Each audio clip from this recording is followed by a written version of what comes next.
आज महाराष्ट्रातील नगरपालिका निवडणुकांचा निकाल जाहीर होणार आहे। सकाळी 10 वाजता मतमोजणीला सुरुवात होणार आहे।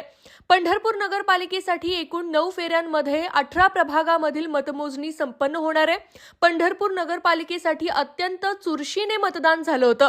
भाजपकडून श्यामल शिरसट व तीर्थक्षेत्र विकास आघाडीकडून प्रणिता भालके या 2 उमेदवारांपैकी पंढरपूरच्या नगराध्यक्ष कोण होणार याचा निकाल आज जाहीर होणार आहे। पंढरपूर येथील शासकीय गोडाऊनमध्ये 10 वाजता मतमोजणी सुरू होणार आहे।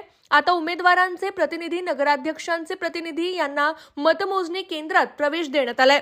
मतमोजणीच्या एकूण 9 फेऱ्या होणार आहेत। मतमोजणीच्या 9 फेऱ्यांनंतर नगरसेवक व नगराध्यक्ष कोण होणार याचं चित्र स्पष्ट होणार आहे। सध्या पंढरपूर येथील शासकीय गोडाऊनच्या बाहेर मोठा पोलीस बंदोबस्त तैनात करण्यात आलाय। तसेच मतमोजणी केंद्राच्या समोरील मैदानात लोकांनी सकाळपासूनच मोठी गर्दी करायला सुरुवात केली आहे।